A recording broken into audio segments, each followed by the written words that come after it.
10, 9. You want answers? I want the truth! Get ready for two guys who can't handle the truth. I want the truth! You can't handle the truth! But we can. Dave Palumbo, Chris Aceto. RxMuscle.com presents Heavy Muscle Radio. Watch out! Welcome to another episode of Heavy Muscle Radio. I'm Dave Palumbo, and I'm joined, as always, by the technician, Chris Aceto, on this July 9th, 2018 evening. And Chris, big weekend in the bodybuilding world. Lots of shows, two big open shows, one in Chicago, one in Vancouver. I guess let's go to the biggest news of the weekend, I guess you could say, because it was a great battle in Chicago. Sergio Oliva Jr.'s hometown went back, it was kind of like a homecoming of sorts, and battled it out with Michael Lockette. And Lockette emerges victorious in a very close, controversial decision. Let's talk about it. You and I weren't there, so we'll preface that right from the beginning. You know, when we're there, we say we're there. We're not there, we're not there. So we're going by pictures and video. I did a nice wrap-up of the whole weekend's events, but let's talk about what happened. What did you think about the outcome? Obviously, you helped Sergio, so you're a little biased, but give me your analysis. Well, I had my chief of staff, Jose Raymond, there.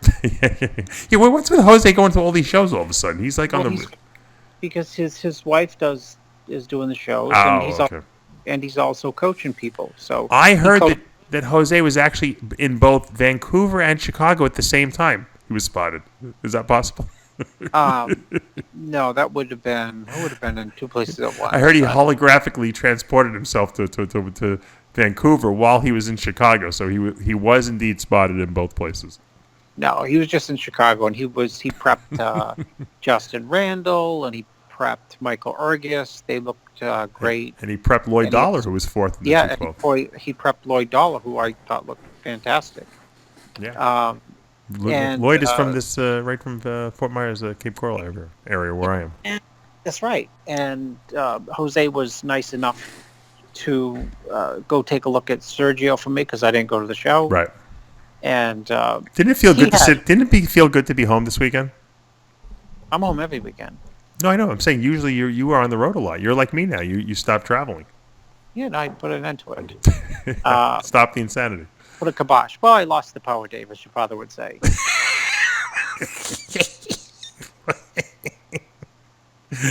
My chief of staff can relate to that too. I'm calling my Jose Raymond my chief of staff. If I run for Senate, Jose, you're going to be my chief of staff. Yeah, well, until he gets his girl pregnant, then he won't be traveling anymore either. Yeah, exactly.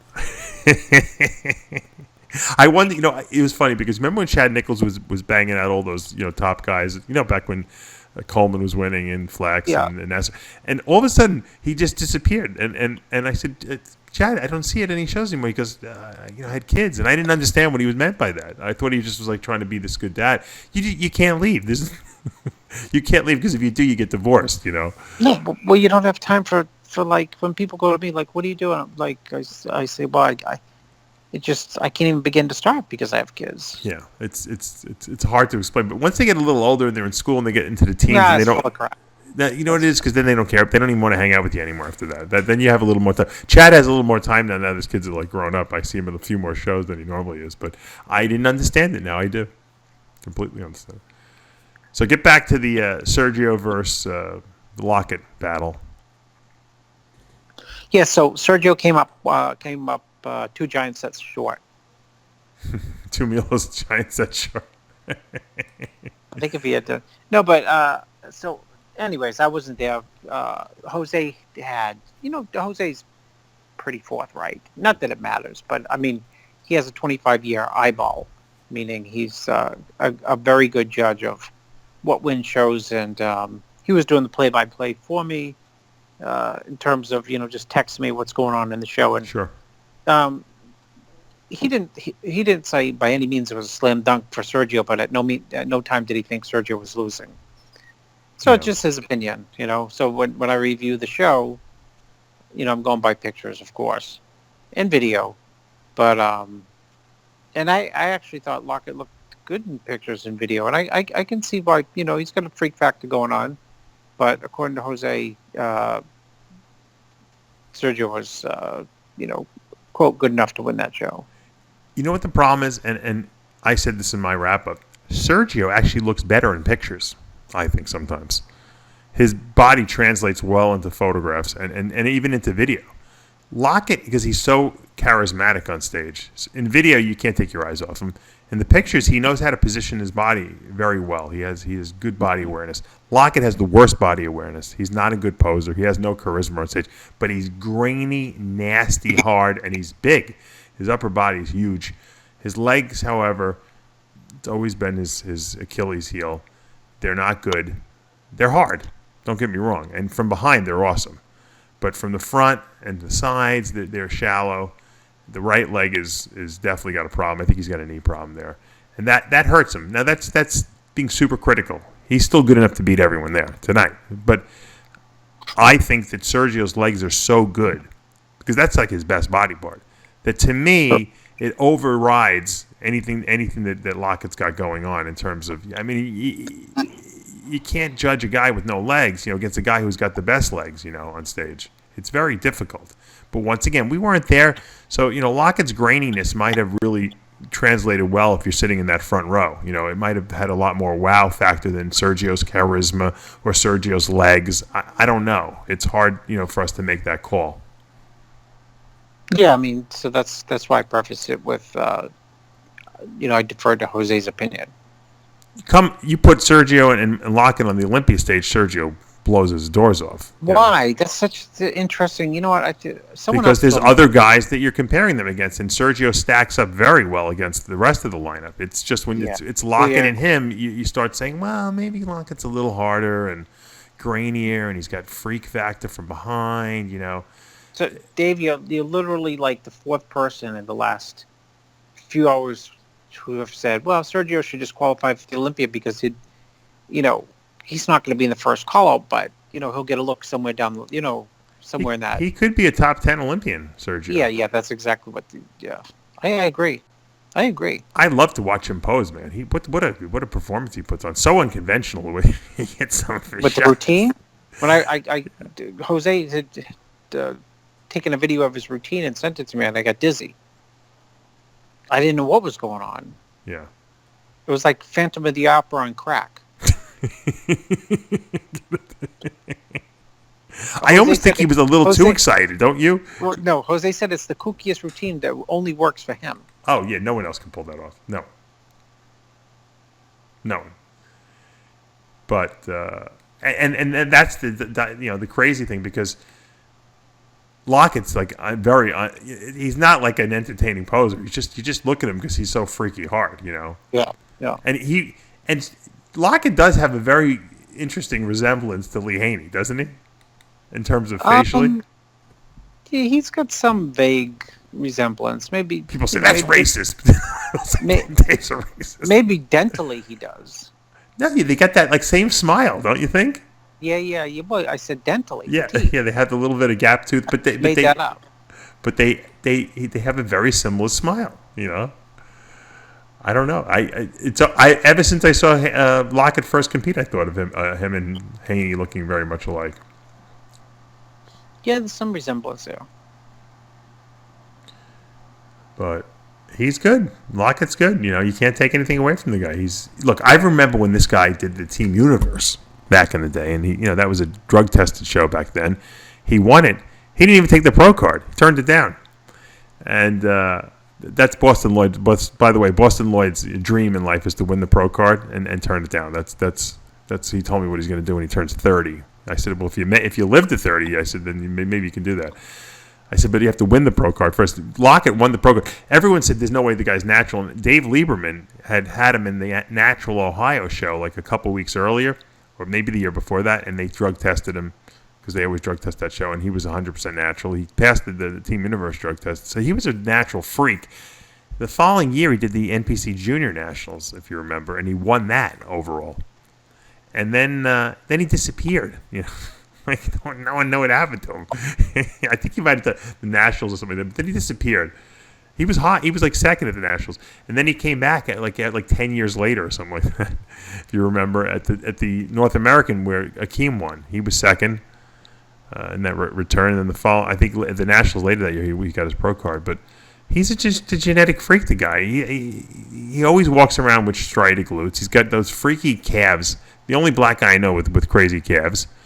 And he's a guy, when he puts his mind to being the best he can, he's just genetically so gifted. He can win shows just by his willpower. And like I said, I think for both guys it's really a victory, don't you think, here tonight? Because I don't think by any means Sergio did not disappoint. He brought, even though he didn't come away with the win, he certainly brought a look that's worthy of saying he's better than last year. Now, the question is, do you put him in another show now to qualify for the Olympia? I think it's a mistake not to do another show. Me too. That doesn't mean Sergio's going to do it, though. Yeah, no. I mean, he's unconventional, right? Yeah. What's next that he can do? He could do Tampa. Yeah. He could do Tampa. I think it'd be exciting if he did Tampa. I think it'd be tough to beat at a show like that. I mean, depends on who shows up. I mean, sure. He can be beaten. I mean, if Lockette can beat him, other people can beat him. Sure. But he can beat Lockette on any given day as well. And depending on who shows up in Tampa, I mean, just gives him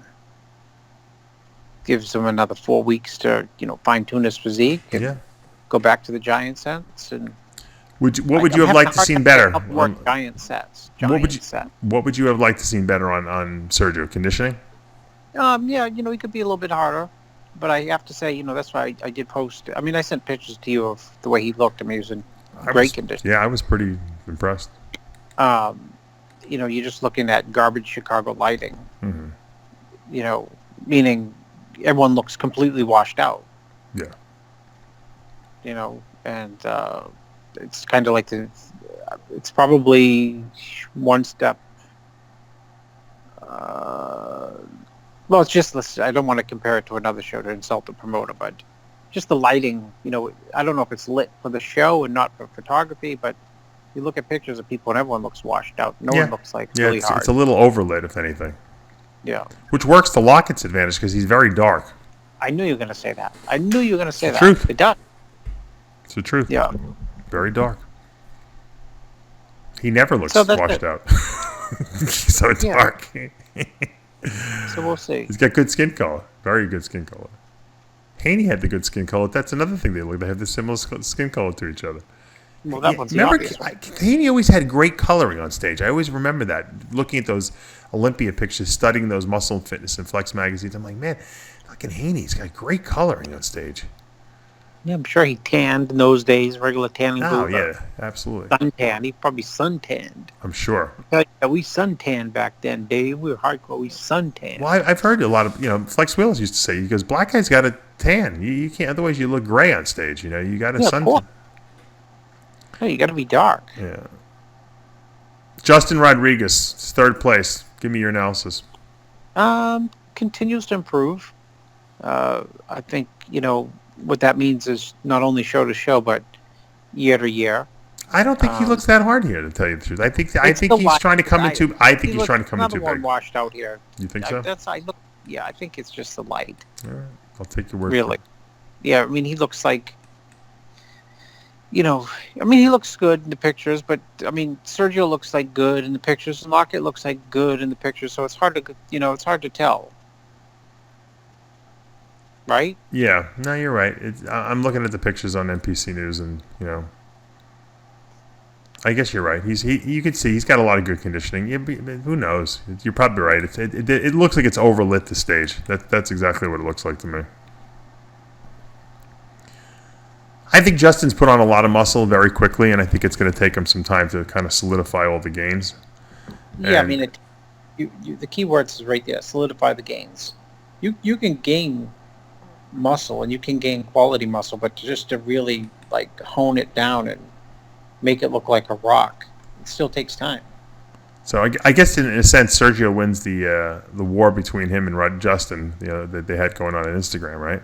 Because he beats him. Yeah. What were they? Did they have a bet or something? No, they were just they've been ribbing each other for months now about who's better. Well, that's 2 for 2 for Sergio with them. Exactly. That's enough for Sergio. Sergio's fine with that as long as he beat Justin Rodriguez. Lockett doesn't count because Lockett doesn't.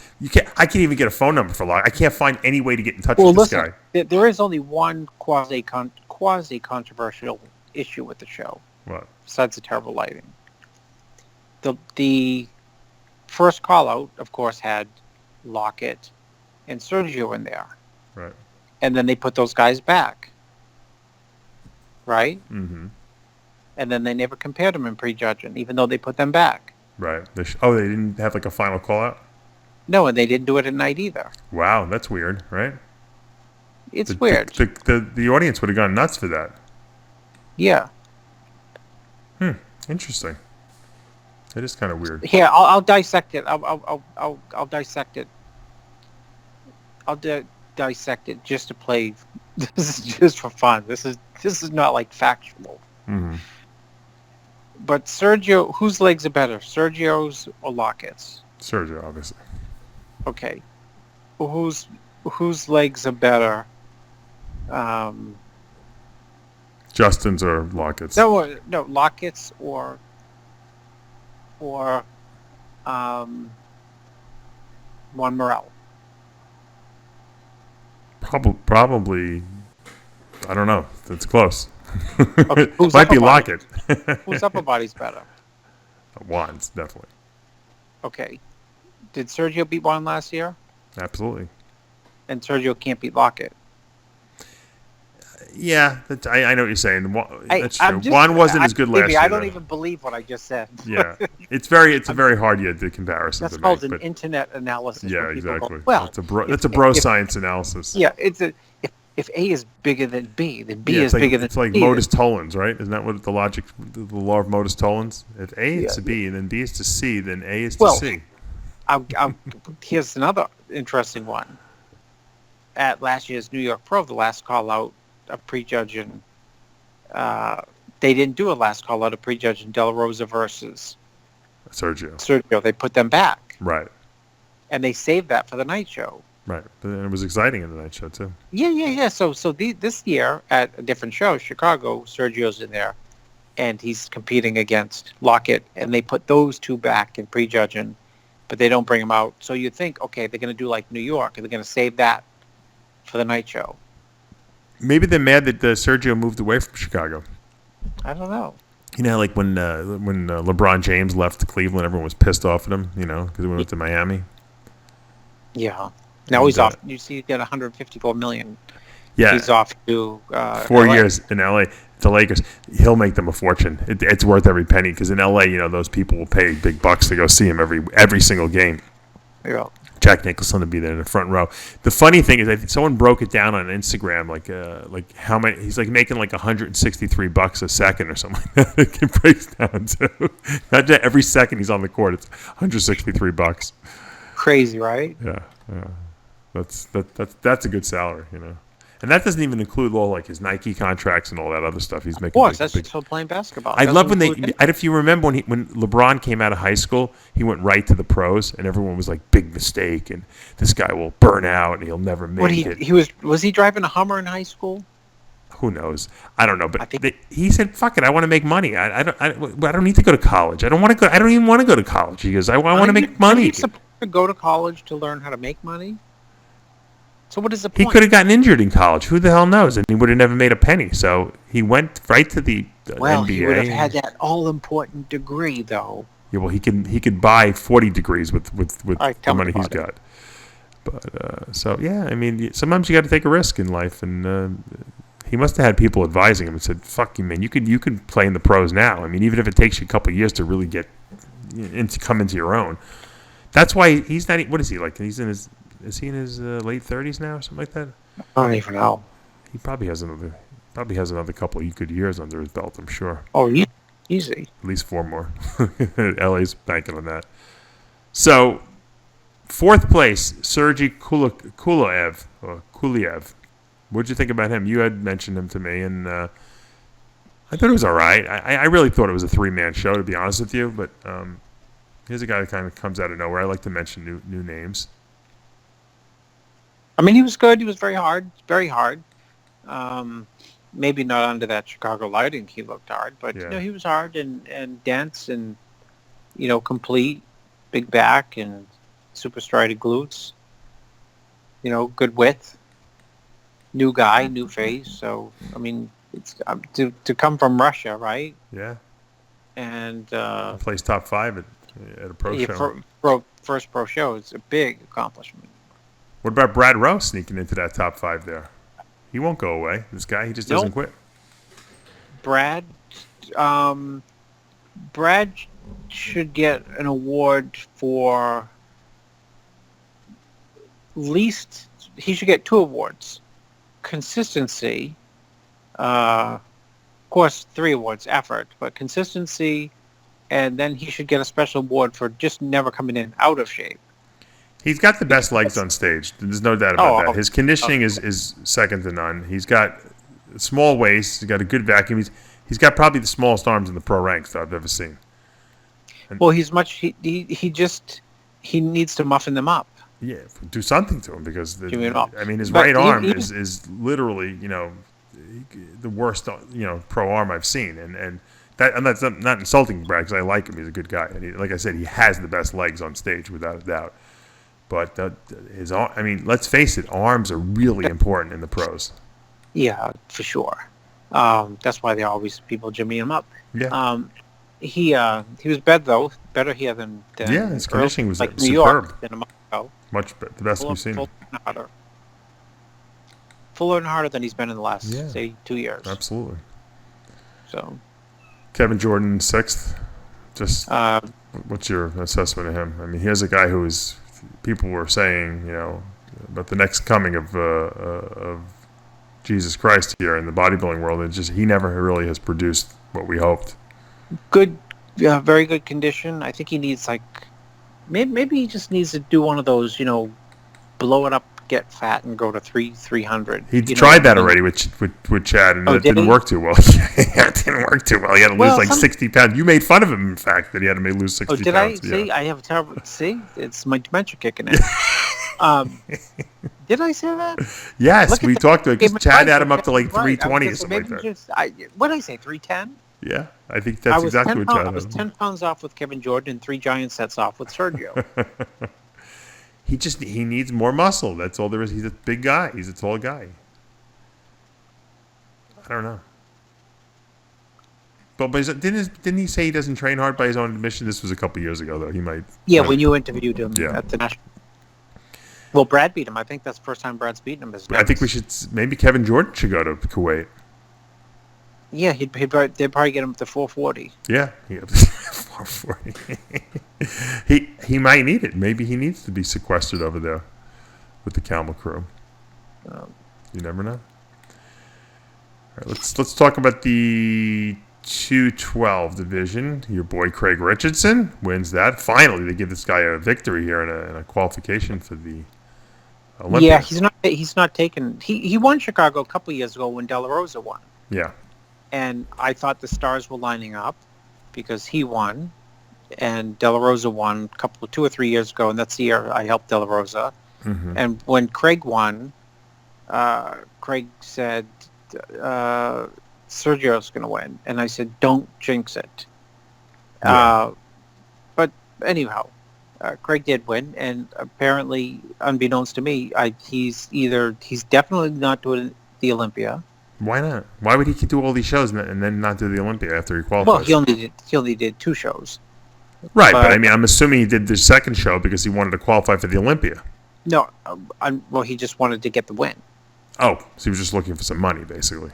No, but there is no money. He's just wanting to get the win, meaning I think to go out on top. Well, but why would this is his last year? Is it his last year? Is that what you're saying? That's what Jose told me. Well, if it is, then you might as well finish at the Olympia, right? What's one more freaking show? I got to call him up and talk some sense into him. If this is your last year, you do the Olympia, you finish at the Olympia. Yeah, Dave, you give good advice, Dave. You know what he'll be like? I gotta work at the school or something like that. That's exactly. Dave, you nailed it. You nailed it. He's got work. You nailed it. You nailed it. He's got work commitments. His daughter's 34 He's got years 40. old. He's got 40 kids and like 40 grandkids and stuff like that too. Well, he's got grandchildren's birthdays to go to, and I mean, we got to talk some sense. If this is the last year, you tell him. You tell him that I said if this is your last year, he's probably listening to the show. You got to do the Olympia your last time. Come on, nutcase. I've helped him for shows where he's been second, and I'm like, well, there's a show in Charlotte next week. There's no way you'll lose. And he's like, well, I've got a commitment to the school and, and any other bodybuilder. This is his last year. But any other bodybuilder, you'd be like, you got second in the pro show and there's a show next week. I'm telling you can absolutely guarantee when. I'm getting married. Well, just reschedule it. Okay, no problem. I'll reschedule. Yeah, Guy Sistanino would reschedule in a second. Well, just a lot of people would. Craig's one of these guys, very humble. Never really, thought... He never really... We probably talk higher about him than he talks about himself, Anyway. Yeah. Very humble guy. Caleb Blanchard, second. Your ex-buddy there, Maradona, third. Yeah. Lloyd Dollar, fourth, trained by Jose. Adam Young, fifth.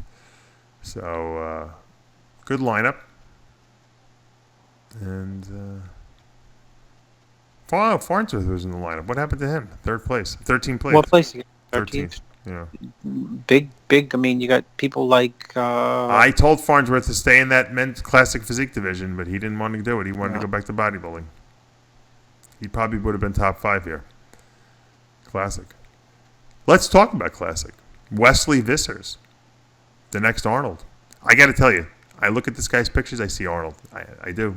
He's got the same physique. It's amazing. He's like a physique, not facially, physique-wise, he's like a clone of Arnold. Well, that's what they like. Of course it is. I said it in my wrap-up. I said, Amit Roy was the most conditioned guy on stage, but Wesley Vissers is Arnold. How do you beat Arnold? You can't beat Arnold. Well, and he's got... Let's break it down another way, too. If Classic is going to survive and not morph off into like a bodybuilding, IGF competition, then you have to weigh flow and structure. Or I would even put structure ahead of flow, or structure and flow and structure. They will fuck it up if they over-reward condition, even though I love condition. Everyone loves condition. They will screw it up if they give it to, quasi-bodybuilders at the expense of structure and shape.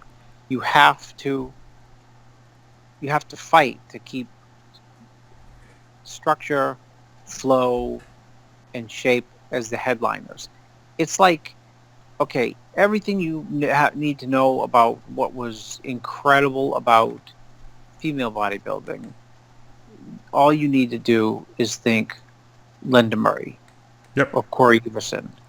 And those two, the way they were, their flow, their structure, their lines, even if they were a little off, they were still easily able to beat people who, would, quote, challenge them.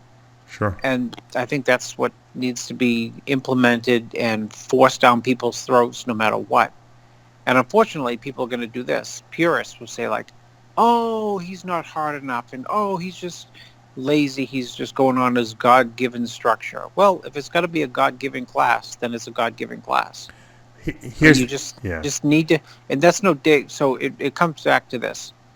Amit is like a junior bodybuilder compared to, I mean, he's muscular. He's more muscular and more conditioned than he was in New York. So he more made polished too. Yeah, more polished than he had in New York. Much better than he was in New York. In fact, in New York, he could have, fell in a couple of spots lower. And he's the feel good story of the whole weekend because I mean, Amit Roy, came over from India. You know the story, right? Yeah, I know the story. You've told it a million times. Poor guy, contacts Justin, Yeah, comes over from India, can't even he wants to be a pro bodybuilder, and it's like the biggest joke of all time. Yeah, all right, whatever, you're going to be a pro bodybuilder. and can't even do the nationals here. He leaves his family, moves to the U.S. Can't do nationals, can't do anything because he's not a citizen here. Finally marries someone. He falls in love with this girl. Actually, he fell in love with her before he moved here. They get married. He becomes a citizen. Then they create Classic Physique. He wins the North American. Now the guy's competing as a pro, probably the most successful Indian pro out there now. And the guy is, one step away from the Olympia now. Might even make the Olympia on point. So this is the feel-good story of the weekend. But Wesley Vissers, this is his first pro show. He makes a million amateur mistakes here. He's not dark enough. His tan wasn't good. Could have been a little drier. But his structure is so impressive that when I'm watching the videos, I'm just seeing Arnold standing up there with a bunch of little kids. Look, you could make a case that Franco Columbo was way more complete as a bodybuilder in terms of balance in his physique, conditioning, density than Arnold, but he never beat Arnold. And it wasn't because Arnold wasn't a mythical creature back then. He just had that stage presence that when you look at the two of them on stage, all you see is Arnold. You don't even see Franco. And that's exactly how when I watched that first call, I didn't even see him up there. He's short. He's got a great physique alone on stage, but I didn't even see him. And all I saw was Wesley Vissers posing. And that's all my eyes went to. I didn't even notice anyone else on stage. Did you notice that? Yeah, I did notice it. You can't take your eyes off the guy. And that's called stage charisma. That's what Arnold had. And that bamboozles and the judges. And that's fine. It didn't bamboozle. It doesn't bamboozle. It impresses the judges. Let me say that better. Well, Arnold, just to clarify, Arnold still had the best body. Right, but what I'm saying is if you broke down Arnold versus Franco on paper, Franco would win, I think. I don't think. Franco would win the front double? Give Arnold two poses, but my point is that Franco really has a more complete physique because Arnold's legs weren't great. You never saw Arnold hit a front lat spread or a side tricep. I mean, Franco killed him in those poses, but it didn't matter though because Arnold just had that Arnold presence on stage. And so I mean, that's what Wesley has. He has the same thing. Now, if he tightens himself up a little bit and puts, comes in with better polish and corrects some of these amateur mistakes at the Olympia, he's going to be good. He's going to hang with these top 5 guys, I think. Yeah, no, I think he will too. Get the protein guy to send him some protein. he's got to be working on his tan. Get him in the sun, right? I mean, he's like the whitest pro competitor you could ever imagine. I know. He's right. He's like from Amsterdam, Holland. I mean, those guys are like they don't see any sun most of the year. He definitely got to get in a tanning bed or something. Give him some melanotan too or something. Or you can give him some baby oil with like red dye. Yeah, iodine, like they used to do Bob Grushkin. Yeah, wouldn't Bob love to work with him? Send him to Bob's house for like 2 weeks before the show. Oh yeah, he'd make a mistake. Say, what happened? He's doing the open. Bob would love to crank out a muscle on him, right? Yeah. Wouldn't Bob love to see a crab on this guy? Absolutely. The vacuum. Oh, the next Arnold. I'm going to call Arnold. I'll call Ed. He'll call Ed. Ed will call Arnold. Did you ever ask anyone who's posed with Bob Gruskin how grueling posing sessions would be? Yeah, Doug Wentz used to tell me all the time. Oh, it would be worse than waterboarding. Yeah, but Bob would call Ed Connors up, and he'd be like, Ed, have you checked this guy out? I'll send you a Polaroid of him tomorrow. You'll get it in a week. Ed, you can text me a picture. Bob, you can text me a picture. What's that? I don't even know how to text. And Wesley they would have Arnold. They'd have him standing in front of Arnold. Arnold's got to see his physique. If I were Arnold, I'd be super impressed. He hits all the Arnold poses, exactly like Arnold does. Would be a great video to see Arnold showing, teaching him some poses. That would be. I'd love to see that. I'm sure he'd love to have Arnold teach him some poses too. That would be crazy. So we'll see. I guarantee you Wesley does the Arnold Classic next year. Oh yeah, got it. He'd be a fool not to do it just to get in front of Arnold. Arnold would love to crown him champion. They dropped to 212 from the Arnolds. They did? Yep. Wow. That's what I hear. I wonder why. Haven't got a confirmation, but I heard that from That's terrible. the chief of staff. See, COS, Jose Raymond. That sucks. You know why? Because Arnold Classic is always about bodybuilding, so you certainly don't want to lose the men's division. Get rid of bikini. Who the hell cares? Not that I don't like. I work with a lot of bikini competitors, but I mean, the Arnold Classic is bodybuilding. You know, if anything, you shouldn't get rid of anything really. You should have all the divisions represented there. Yeah. But that's terrible to get rid of the 212. That's kind of like a real diss on the 212 division. You know. Maybe that's why Flex Lewis is leaving the 212. You heard that announcement, right? Yeah, well, I heard a rumor. What's the rumor you heard? Oh, that he was not doing the 212 after this year. No, he's not. He announced it on Instagram. I did a whole video on it. What's he going to do? The Open? I think he will. I think he might take a year off, though, and then do it. He doesn't want to suck down anymore. Because you know what? Here's the problem. He sucks down, and then he doesn't look his best. And everyone's like, oh, he's off this year. But it's not really that he's off. He just can't make the freaking weight. So he's got to go down too low. Because Flex at 220 is awesome looking, you know? He looks like you see those off-season pictures of him. He's like Dorian Yates at 5 foot, whatever he is, 5. Well, a lot of people are much better at 20 Well, than do the 12. We know Flex has done well in the Open class before. He's placed top 3. I mean, Jose did Open. Guy Cistanina's done Open. Why not Flex Lewis? He could win some small shows. I'm sure of it. He's got nothing to prove in the 212 anymore. He's already won it. He'll win it 7 times come the Olympia time. I think it's a good move. Once he gets out of there, they'll probably shit can it. Yeah. I mean, if they are Arnold. I hope not. I don't know why Arnold would get rid of it. Well, that's not confirmed yet, so let's get a confirmation because we got a confirmation. Well, I'm gonna have to take the bobblehead doll of Arnold, make fun of him like he did. What do you think of that guy Kevin Johnson in 3rd in the Classic Physique? Getting back to Classic. He's good. Yeah, very good. What do you think of him? I like him. I think he's going to be a future good guy. You got to watch out for him. There's just so many good guys in Classic. It's so deep. I know. It's a very deep class. The thing is, everyone's got their own little, unlike the Open where a lot of people tend to blend. It's like the olden days in bodybuilding. People have different physiques. They're completely different, yeah. And that's what makes it exciting, I think. Really, if you think about it. They have different heights. They have different heights, Dave. That's another thing. Right, but everyone's got the same proportion because you can't weigh over a certain, obviously, amount. Otherwise, it would still make the weight. Now, in the men's physique division, Michael Bevins wins that with Shabazz 2nd, Akeem Scott 3rd. In figure, Julia Waring wins. Bikini, Lorelei Chapados wins. And just a note, India Paulino just got off having a kid. She's back in the mix of things already. She finished 2nd here, so congratulations, India. And what a turnaround in physique she was. My wife and I were looking at her physique on Instagram because my wife obviously just had a kid too. I knew you said that. The difference is that India I don't know how she has time to go to the gym with a newborn baby, but she looks like she didn't even have a kid, So congratulations. That's a nice little comeback. That was pretty quick too. It's called good genetics. Fitness, Danielle Chichelis wins. She'll go to the Olympia. Women's physique, Sarah Villegas wins there. She'll go to the Olympia. So, big show in Chicago this past weekend. We also, though, had a lot of action over in Vancouver, Canada there. Big show, big weekend. I want to give a big shout out to all the winners there because that was a long trip to go there and compete.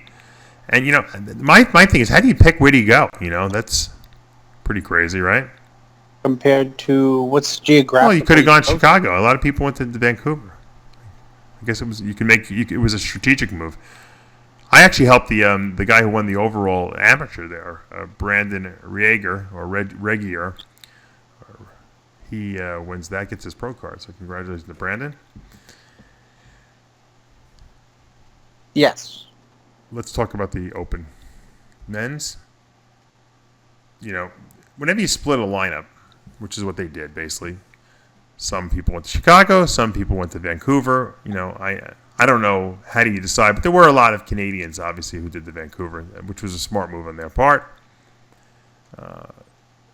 Lukas Osladil, let's talk about this guy. He wins the show, but Lukas Osladil is the most underrated pro out there. This guy has a bunch of wins under his belt. He's one of these guys, like, when people forget, that anyone else is around, and he kind of just shows up at his best. He's like an Andreas Munzer. Munzer never had the best genetics, but he was the hardest guy out there. And when he nailed his conditioning, he was one of the most impressive guys on stage. That's what Lukas is like. He's not the best guy. He's not the biggest. He doesn't have the best structure. But when he comes in crazy, freaky hard, and the lineup is not loaded with crazy talent, he wins. And cellophane skin. He's got cellophane skin. Yeah, but on a good day, yeah. when he's really good, he's really good. I guess anyone, that could be said of anyone. When they're really good, they're really good. But when he's really good, when he's really on his A game, he's tremendously dangerous. He's got crazy Christmas tree, crazy quads, those glutes big, are ridiculous. round, full pecs. He's dangerous and can beat a lot of people you wouldn't expect to beat when he's at his best. Remember when he won that Arnold South Africa a couple of years ago? Yeah. He was crazy impressive there too. But he beats a good lineup here. He beats Alexis Rolone, who, you remember when he won the NPC Nationals? He's from Puerto Rico. Yep. He's really good. And he beats Josh Wade, who's been, I don't even know how the guy's still going. How many shows has this guy done already? It's amazing. I don't know, but he's been, the last 14 months he's placed top 4 or 5 in just about every show that he's done. And Ian Valliere is crazy impressive in this lineup too, in 4th place. I think he was. It's weird. I thought he was overlooked. I'm just going by pictures, but he's wide. I would have rewarded him probably on his width alone. I mean, granted, you have to be in condition, which he was. Granted, you got to be full. I mean, big, which he was. So if you're, big and you're full and you're in really good condition, which he met those criteria, and you're wide, you think that'd help a little bit. But the top 5 here, Chris, the top 5, not just the top 2. The top 5 here are better than the top 5 in Chicago. Yeah, better than overall top 5. Better than of course. Because Ronaldo Gary, who finishes 5th, is awesome too. Every one of these guys has striated glutes. This is almost like a 212 show. The conditioning was unbelievable in this top 5. Yeah. They make you drop another 15 pounds when you go over the tariff. Causes you to drop 15 pounds going to Canada. Exactly. There's a tariff on water. I think what happens is these guys can't bring their drugs with them. They drop all the water from taking their drugs. Exactly. So I take this? No, you can't take that to Canada. Can I take this? Right. No, I can't take that. What can I take? Well, nothing really. I haven't seen that many pictures from the show yet, but I've seen enough to say that I was impressed with the top 5 call-out. I mean, it was not an easy show to judge by any means, I didn't think. This was certainly judged as a conditioning show because Lukas definitely had the best conditioning, and that seems to have won it for him. I mean, is that an accurate statement? Yeah, I mean, he's got the best condition. Plus, he's got true muscle density. He's got a lot of. I mean, it's one thing to have great condition and have. Super separation, but it's a whole nother to have great condition and mature looking muscle that's really dense, and that's his calling card. Yeah. Sometimes when he's a little off, he'll fall and pretty hard in the placings, but when he's on his A game, he can beat a lot of people. This was a tough lineup, and I like I said, I'd like to see Ian Valliere hit another show, maybe Tampa, because I think you're right. He might have been a little overlooked here, which is weird because he's from Canada, but I think this guy is very impressive. I've been impressed with him since I saw him turn pro at that Acapulco Latin America Amateur Olympia there, and we've talked about him before. I posted. I was so impressed with. Someone sent me a picture of him hitting it like a crab most muscular. I posted on my Instagram like last week. People were like blown away by this. He's got a lot of freak factor to him. I think he's going to be a guy who's going to be a top 6 Olympian over the next 5 years. I'm going to say it right here. Well, he's young still. Yeah. He reminds me of. Remember when Compton was first coming up and he killed it at that what was it, the Orlando show? And obviously he has some health issues now, but He's like reminds me of Compton coming up, you know. He's been doing it nice and slow and consistently, and I think he's going to be a guy. You watch out for this guy. I'm telling you, over the next year or two, he's going to impress the hell out of a lot of people. No, I agree with you, because ever since you quote discovered him in Mexico, you told me that there's a Canadian who won the Mexico show, which did make sense to me. Yeah. Somehow it was right. It was a Latin American show. Somehow Canada got involved. It got invited to the Latin American Olympia. I don't know how it happened. Team Canada showed up, and they won. That's the funny thing. They won. Yeah. Well, he's the fact of the matter is, from a bodybuilding standpoint, every year since that show, he's improved. Yeah. That's a big statement. That's a big statement. Absolutely. And he's taken his time with it. He really didn't rush it, you know, and that's sometimes the best way to do it. Now in the 212 division, Chris, Mahmoud Al-Dura, or as he goes by Dura, wins. I interviewed him about 2 weeks ago on my RxMuscle show, and this guy's got like the biggest following in the Middle East there. Matter of fact, he would I don't know if he would say it, but he's a bigger name than Big Ramy in Egypt. He's got more followers, which is kind of funny. It seemed that he lives in Canada. He's got his own supplement line. He's a businessman. He's a real businessman. I like the guy a lot. I really do. I enjoy it. If you haven't seen the interview, go watch the interview with him. It was a great interview. I did. I didn't know that much about him. He's got a great story. And like I said, he's got more followers than anyone does, this guy. You know. And where, on YouTube or Facebook? Or all over the place. Every social medium you can think of. He's got a crazy YouTube. His YouTube channel is outrageous. But he does all of his videos in Arabic because he has a big Arab following. And you know what the funny thing was? When I didn't make him. He asked me. We conferred with each other because he's got a guy who does all his video. I said, what if you translate the video interview I do with you into Arabic? Put subtitles. And he did that. And it's this way everyone can watch it. And he got a lot of hits of the thing. So he found the niche for himself. I tell people this all the time. You got to find a niche for yourself. You know, if you are good at something and you can speak and you're bilingual, why not? He found the great niche for himself. He's got his own supplement line going. Fallen Father's one of his favorite words. Shantytown, niche. What else? Phony. My father's out of his fucking. My father, he's doing much better after his surgery to get his other hip repaired, because I told you he fell down and he broke his femur in 4 places. But he's completely whacked. I don't know. I hope it's just the anesthesia that still hasn't worn off. So he was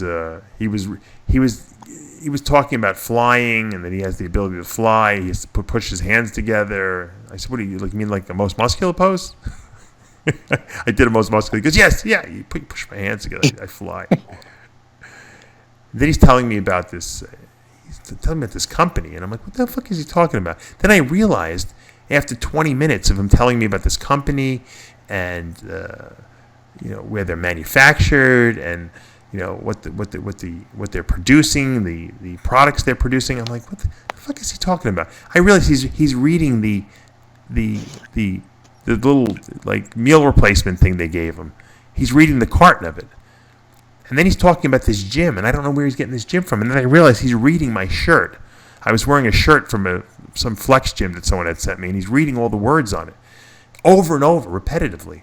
So here I am thinking he's got some kind of brilliant insight, and he's just reading this. He's like Rain Man almost, over and over and over again. He's doing this, like he's giving me valuable information. Well, it's valuable to him. Well, then he said to me, it got me disturbed. He said to me, "Sal Palumbo signing off." I said, "Signing off from where?" He goes, "From the planet Earth." So now I think he's dying. He's trying to tell me he's dying. I'm like, so I'm actually taking him seriously now. But then he starts talking gibberish after that. I realize he's just completely whacked on something. And he's not even on that many pain meds. That's the funny thing. He does have a fentanyl patch on him, but he doesn't. They actually reduce some of his OxyContin. So I don't know what's doing it. Sometimes, when demented patients get anesthesia, it makes them more demented too. No, I didn't know that. Yeah, that's why a lot of times they don't. He was under for 6 hours. My father. Within this last surgery, yeah, long time. Yeah. So Well, it makes sense. It makes sense you get demented after you come out because, right? You're The anesthetics, they whack you out more. So this happened to him last time too. So hopefully he'll come out of it. But yeah, he's definitely not in his right mind. So Dara wins in Canada here in the 212. He'll go to the Olympia. Congratulations. And in men's classic, they had classic physique there too. I don't even know who this is. Khalid Chikawalu. I don't know if I'm ruining his name here. Chikawal. I don't know who he is. Khalid Chikaw from Quebec. He wins. I don't know him. Do you know him? Nope. I think he won the Canadian show a few weeks ago, though. Oh, he did? Well, that's pretty... he's having a good year. He's going to the Olympia. That's Canadian impressive. national. Yeah. Yeah. Peter Derlindo, also from Canada, finishes second. And David Paterick, who's been tearing up the scene, is finishes third here. Congratulations. Your boy Henry Pierneau, fourth place. Yeah. Yeah.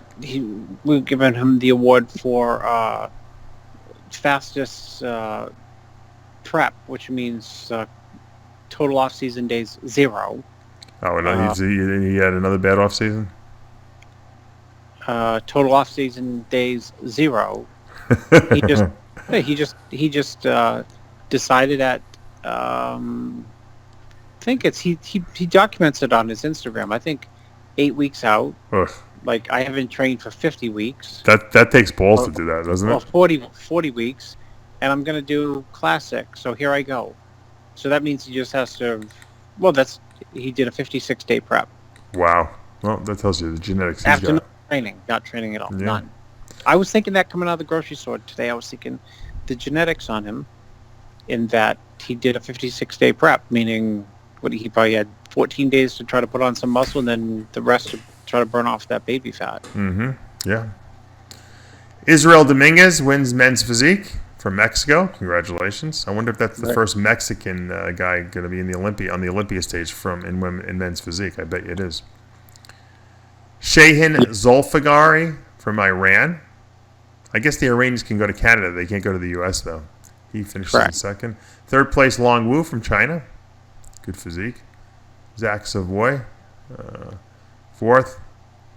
And in fifth place is Balwan Shaham from Canada. I'm sure I butchered his name. In the Pro Fitness division, our friend Allison Ethier wins. She'll be going back to the Olympia. Congratulations, Allison. Love her. And in figure, Boljana Vasiljevic, another friend to the show, finishes first there. She'll go to the Olympia. Jennifer Dory wins in bikini. No, she doesn't. Sorry. Ashley Kaltwasser. On the comeback trail, it's her second big win. Obviously, she's a former Olympia champ.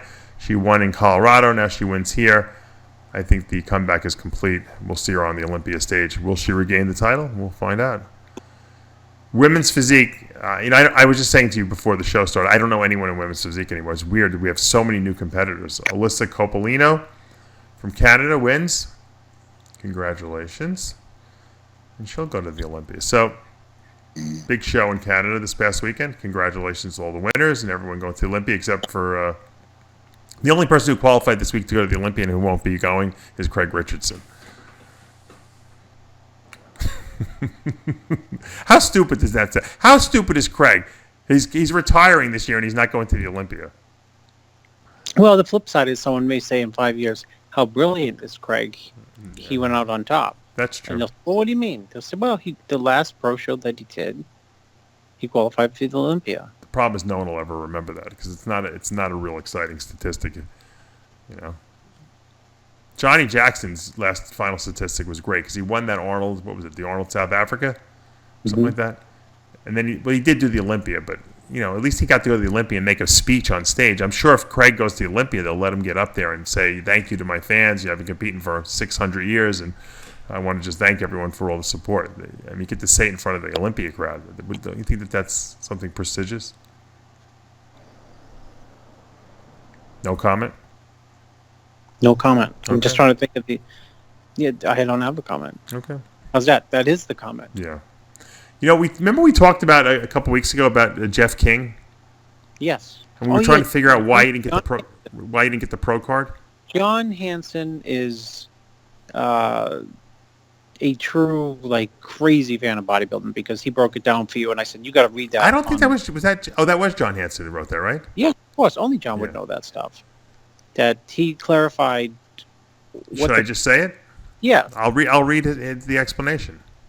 Go ahead. It was perfect. In 1982, the NPC started, and they and the AAU were running separate organizations. That was in 82. In 82, the NPC ran the same national shows they have now: the Junior USA, Junior Nationals, USA, and Nationals. Haney won the first Junior Nationals, beating Mike Quinn. Dale Ruplinger won the 82 USA, and Phil Outlaw won the Junior USA. In 83, Jeff King won the AAU Mr. America, and Bob Paris won the Nationals.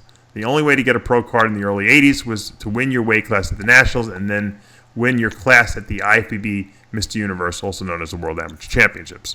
So it wasn't enough just to win the Nationals. You had to go to win the World Championships. Think about that. How hard is that, right? To do with both of those in the same year. In 83, Ernie Santiago won the NPC USA. Phil Williams won the USA in 84. David Hawk won the USA in 85. And J.J. Marsh won the USA in 86. Dave Hawk got his pro card in 85, but it wasn't from winning the USA. It was because he won his class at the IFBB World Games that year in England. The World Games were held as an adjunct to the Olympia Games, and it featured spots that were not official Olympic Games sports, but were vying for that position. That's when Ben Weida thought he was going to get the Olympics. Yeah, right. Get into the Olympics. The World Games were held every 4 years, usually 2 years after the official Olympics. At the World Games that year, Sean Jenkins from the USA won the middleweight class. He got his pro card. I remember all these guys, including Sean Jenkins. And Dave Hawk won the light heavyweight class, and he got his pro card. And Matt Mendenhall, the heavyweight class winner at the 85 USA, lost the heavyweight class at the World Games to Barry DeMay. How he knows all this stuff, I don't know. Also notable in that contest was Dorian Yates, who took 7th in his first international contest. That I did not know. Did you? I mean, John Hansen, is he nuts or what? Did you know that? Detail there. Did you know that? I did know about Dorian? I did know that. I thought Dorian never lost a show, but I guess. Well, there's a story behind it. I think people in England pushed him into it. Oh, that's right. He did tell me that. You're right. I think you said that on the interview. He hated it, right? Yeah. In 87, there's more. John has more. Hold on. In 87, the NPC decided to award another pro card to the guy who won the overall at the USA. So it wasn't until 87 that they gave a pro card at the USA, and that was Mike Quinn, won it that year, and he turned pro. J.J. Marsh petitioned the NPC and IFBB to receive his pro card as well, because he won the USA in 86 and never got a pro card, while David Hawk, 85 NPC USA winner, and Mike Quinn, 87 USA winner, got it. So the NPC actually gave J.J. Marsh his pro card retroactively. How's that? How's that for fucking a fucking explanation of what went on back then? How does he remember this? I can't remember what I ate for lunch today. If you asked me, Dave, where'd you go eat today? I couldn't remember and tell you. We went to Golden Corral. I did. You're right. How did you know that? Well, because that's the only place you go. I really don't eat that anymore. It's actually a rarity. But I did go to Golden Corral. My friend Cole Hanzik moved down to Florida. He's going to be working for us at Species, and we went out with him, my mother-in-law, and Amanda, and the 2 kids. My son was a complete nutcase because he didn't take a nap today. Oh yeah, he was crazy, out of his freaking mind, and then he was shoveling food into his mouth. And my wife, I thought he was full already. My wife came back with some dessert from the dessert bar there, and he was digging into the ice cream and the carrot cake, and all of a sudden I saw the look on his face. My wife spotted it first, and she's like, "Get the napkins!" And it was like Mount Vesuvius coming out of his mouth. Oh, he threw everything up. Yeah. Then he felt better. Well, because he's so tired, he doesn't know where to start. No, he was acting like a cuckoo bird. He was going crazy, and as soon as he threw up, he was fine. It was like something. It was like he took an OxyContin after that. Yeah, they need the naps. He absolutely. They're wild. They're wild. Yeah, they act irrational. It's so weird. Yeah. So weird. I feel the same way sometimes. I feel irrational if I don't take a nap. I know, but you don't have the time. I don't have the time. No. I drank. We went to I had a flat tire in my minivan today. We were at the dealership getting it changed, and I drank so many decaf coffees that I actually got caffeine buzz from it. Yeah, because there's like what 3% caffeine. Yeah, I was drinking like espressos, drink 10 decaf cups, so espressos, like 40 of them. I'm like, wow, caffeine does feel really good. Maybe I should start using it. I'm afraid to do because I got an arrhythmia. I don't want to, I'm afraid I'm going to kill myself or something. I'm sure I won't, but you know me, I'm an extremist. It's all or none. So I got that little caffeine buzz today. I felt great. I think I'm actually still feeling it right now, 12 hours later. So. Yeah, well, what's it? If you're like me and you drink coffee all the time, then at nighttime it puts you to sleep. I learned that from Bob Gruskin. He'd drink a coffee and go to bed. Me too. I was Well, you drinking drink so much decaf. coffee when I would. I was drinking regular coffee back when I would compete. It's the only thing that got me through the day. I would drink quadruple espressos from Starbucks. I'd ice them, put Equal in there, and Splenda, whatever it was back in the day. Yeah, you're making your own. Bob Now Gruskin you was get putting this- sweet and low in there, but I couldn't handle the sweet and low. No, he'd put sweet and low and Splendor, mix them. Right. So that's the deal. Look, it was a good weekend in bodybuilding. We'll leave it at that. We'll keep it to a contest prep, or I should say contest recap, Heavy Muscle Radio. Next week we'll be back to our usual shtick, complaining about bed bug employees and the like. You got to get some apartments down here, Chris, on the west coast of Florida. Though I'm telling you, yeah. you're missing. Come down You're and buy missing. like You're 100,000. missing the boat here. I know, but yeah. What do you think Cape Coral's going to have more people or less people in 20 years? Way more. This is the Okay, number one so- growing city. So there you go. So real estate's going to be worth more Real in 20 estate is, years. yeah, that's what I'm saying. You got to buy it now. I need you to come down here. I'll buy some real estate with you, but I need your wisdom. We'll buy the I'm neighbor's afraid house. I'm afraid to do it myself, to be honest. I need some Chris Aceto, because you'll investigate. You'll do some, due diligence, as Steve Blackman would say. Yeah. Does he use that word? Do Yeah, I got to do my due diligence. Yeah, that's one of his favorite expressions. No. I talked to Don Long. I'll leave the show on this one. I talked to Don Long. Don Long texted me because John and I we did a little Iron Rage, and in the Iron Rage we mentioned Don Long, and Don Long had gotten arrested about over a year ago, and he finally got sentenced to a year and a half in prison, and I think he got a $250,000 fine. The fine is not so bad because you can always pay money off. But you can never get your life back. Time in jail, get your life back. It seemed extreme to me, but I don't know. I didn't know what he really did, and so we were speculating. Romano basically said, "Well, if he stashed away a couple $1 million, then a year and a half in jail is not really that bad, I guess." So Don texted me, I guess after he heard it, he's like, "I have no money. I made no money on selling the drugs. I was sending people to some guy, my clients, to go talk to this guy because he was like, I wasn't selling drugs. He goes, I was making plenty of money contest diet. But, if you're involved in sending people to someone like a drug dealer, you're involved in the conspiracy in a sense.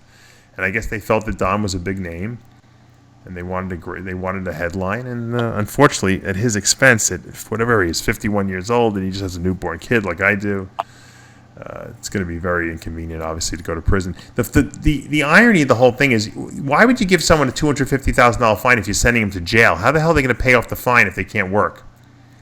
I guess when they get out. Well, what they should do is they should either fine you they should have fined him $1 million and gave him house arrest so he can at least work. Let him pay the money off, or they should have given him no fine and gave him the jail time. It's one or the other, really. I mean, it's kind of stupid to get. It wasn't like the guy had money laundering. The guy pays taxes and he has he's an upstanding member of society. He's not a criminal. But they look, when they see a bodybuilder with a big name, they see a headline, they figure, what? We'll use him. We'll send a message to everyone else out there that crime doesn't pay. And I understand. Look, if you're involved in doing this stuff, I got caught. You got to do the time. That's all there is to it. Don's not a rat. He didn't want to rat anyone out, and so he's going to have to do this time. It's going to be tough, obviously, but they'll get through it. His wife was involved too, because I guess I don't know, because she does the contest prep with him. She wound up luckily they gave her house arrest for a year. She's very lucky. Yeah, and she's got like 4 years probation from that. So it's a pain in the ass, It's a felony on your record, Luckily for them, they have their own business, and But we'll get, Don hasn't officially got all the paperwork done, so when he does, we'll get him on the show and we'll do an interview with him because I know he wants to tell people what happened because that's always what happens. And before you get sentenced, you can't talk about it because until they finally give you the sentencing, you don't want to screw anything up. And so that's why I know he didn't talk about it since the arrest. And he told me when it first happened, he goes, Dave, I'm going to tell you the whole story when it's time. And he pretty much gave me the story. But we'll get him on the show and we'll get the whole thing out there. So best of luck to Don. Also, I want to send out I don't know if you heard. I don't remember if I told you or not, but I want to send out condolences. IFBB Women's Physique Pro Tracy Hess died. She was a good friend of mine. I did her contest prep a couple times.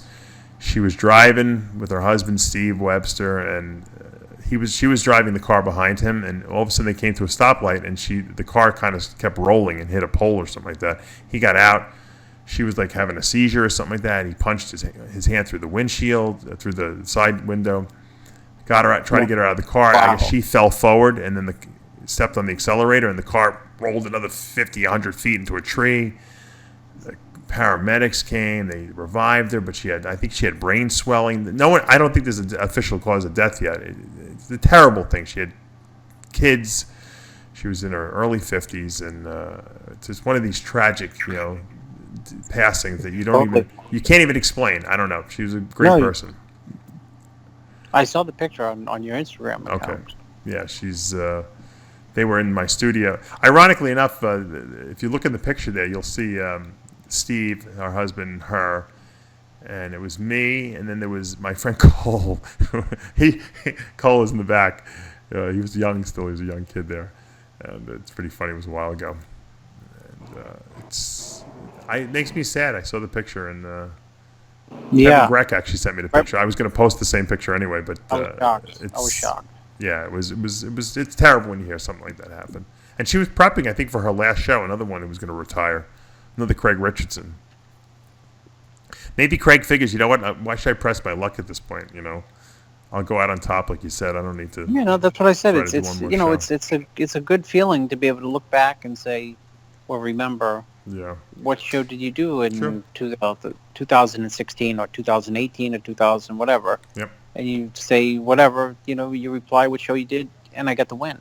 Yeah, I finished with a win under my belt. I made $20. What did he make for the show? Did he get good prize money at all? I don't even know. I never even asked, but I can't imagine more than $2,000, which is ridiculous. Probably made $3,000. I think that's the minimum. That's good for Craig. I'll buy him a couple of dinners out. I don't know if it'll cover. What do you charge? Well, I don't. You don't have to tell me what you charge him. Did it cover your fee at least? What's that? Craig's prize money. It wouldn't cover it. He still lost money. Isn't bodybuilding such a funny sport? It's such a freaking money loss. It's really a hobby. I tried to define what a hobby is for my 14-year-old today. That was the homeschool experiment. To define the difference between a business and a hobby. A hobby is something that you spend money on because you enjoy it, and that's it. And that's what bodybuilding is. Yeah. Because if you try to figure out as a business, then it's the most failed business you could possibly go into. It's like worse than a restaurant. Yeah. Yeah. A restaurant's way more profitable than bodybuilding is. Yeah, but it's also, like one of the easiest to fail at. Yeah, if you don't know what you're doing, sure. Absolutely. That's why there's so few restaurants that stay in business for any length of time. Exactly. All right. That's enough. Chris, you know that we've really gotten old. Saturday night, Chris and I hang out together doing a radio show. Well, I think everyone's in bed. So. They are. I heard my wife fell asleep really early tonight. She was really tired. It's been a long week for her. And I heard her I think she went out to get a bottle to the baby or something like that. And I'm semi-whispering. I don't know why I am, but I for some reason when we do the shows really late at night, I'm not as loud as I normally am during the day. So when people listen to the show, because at the end of the day, you're shot by the end of the day. True, you're right. But you know what? What I do is when I put my son to sleep now, which is usually we try to get him in bed early, but it's never before 9:30. I fall asleep when I lay in the bed in the room and he's in his bed, and I'll fall asleep because I have to wait till if he doesn't fall asleep, I can't leave the room because then he starts going da da da da da da da da da da. You know, we watch him on the monitor, and I fall asleep for like a half hour, so it rejuvenates me. Now I know what my dad used to do. Growing up, my dad used to take a nap after dinner so that he can write. Because he was a writer. He would write all night, like till 4 a.m, go to sleep. He'd get up at 6:30 in the morning and for go teach. Mm-hmm. I've become my dad again. We always say you become I'm on the same schedule as him. It's unbelievable. Not really. I thought I would never do it. I'm like, I'm going to sleep. I need sleep. You were a doctor. You should know it's genetics. You're right. You can't fight your genetics. That's all there is to it. All right. Chris, enjoy the rest of your weekend, and guys, congratulations to all the big winners this past weekend, and we're getting close. What are we, 10 weeks out from the Olympia now, huh? I don't even know. I hope I'm more than 9. I think we're about 9 weeks out, so we're at least 10 weeks out the most. No. It's going to heat up. Tampa is going to be the next big one, I guess, coming up on the schedule. Yeah, a month, 4 weeks. I'm looking right now. Hold on. What's next week? Actually, I think there was another show this week. I think there was a John We can't Lindsay review it. It's too late. Too bad. Yeah, you're right. Forget it. I have all these snakes hatching. I have snake eggs. You know, they take 60 days to hatch. So every day I go down to my snake room, I got new eggs hatching, that's my excitement. That's how I distract myself from all the work I have to do. I go watch snake eggs hatch. I get pigeon eggs hatching on my roof. Did you know Flex Lewis used to breed birds? Speaking of pigeon eggs, I didn't know that. He bred finches, parakeets. He told me this professionally or just professionally. He said he made more money. Back. He was making more money. Listen to this. When he was 17, than he got from his Gaspari contract per month. Why'd he give it up? I don't know. He didn't tell me that. That's a good question. Because he wanted to be a bodybuilder. Once again, the worst investment of anything you could possibly do. He gave up his profession of professional bird breeding to be a bodybuilder and spend all his money. Luckily for him, it worked out. Right? Crazy. You got to come up with like the top 5 birds that he enjoys. You know what? I can't wait to be able to interview this guy one day. God forbid these stupid exclusive contracts that don't even count for anything, because no one even interviews the guy. He's got so much to say. He wants to say so much, and he can't even do it on the air. Oh, speaking of Flex Lewis, as predicted last week on this TV show, or rather radio show, I said that Hattie Chopi would not be doing the Vancouver. Now, why didn't Hadi Shupi do the? I said he wouldn't do it. But why didn't he do it? Right. He can go to Canada. There's another Iranian guy in the lineup. You don't know. That men's physique guy took second. Shahin. So, yeah, that was my prediction, that he would not be doing the show. You're right. So what show is he going to do then? I don't know. You know he can't do the Olympia. They'll never give the visa. Which, by the way, I think is the stupidest fucking rule of all time. I think Trump made some stupid rules, but there should be exceptions for professional athletes, for actors, you know, for people who are well known, who have like notoriety. They should make exceptions to the rule. You know, it's one thing if you want to keep the terrorists out. Why are you keeping the professional athletes out? It's ridiculous. But yeah, I'll be called, you know, I'll be called an Aceto sympathizer now for that's what I mean. And it has nothing to do. I don't think that Donald Trump's doing a bad job. I just think that it's a stupid policy to have for. You can't just across the board ban people from coming into the country. It's stupid. Not going to solve any problems. You're not solving terrorism by keeping Hadi Shupin out of the country. Well, Hadi is out, and he missed the Vancouver show. That means he's out at the Olympia. Well, he wouldn't have been able to do the Olympia anyway. So why do Vancouver? Vancouver was supposed to be like a done deal for him. Yeah. He should have done Vancouver. They should have. Maybe he can go to Canada, and then they can sneak him into the U.S. Possibly. Maybe driving by my house. I can see Canada. Drop them off in Mexico. They can get them through one of those tunnels over there they got, right? The drug You tunnels? can go through the woods. So long as you got enough tick bite stuff protection on you. Call Chris. He'll send you some bed bug medication or whatever, bed bug spray. They kill everything, right? If you can kill a bed bug, you can kill any other bugs. That's what I always say. Yeah, totally. Yeah, well, that's you're 100% right there. Oh, I see Junaid Kalawala from India. He's one of the first men's physique pro from India. He was in the Vancouver men's physique pro too. He took 10th place. Congratulations, Junaid. He did his diet for a little while. So that's all she wrote, Chris. Until next week, remember, with Heavy Muscle Radio, The truth hurts. good night, everyone. All 911!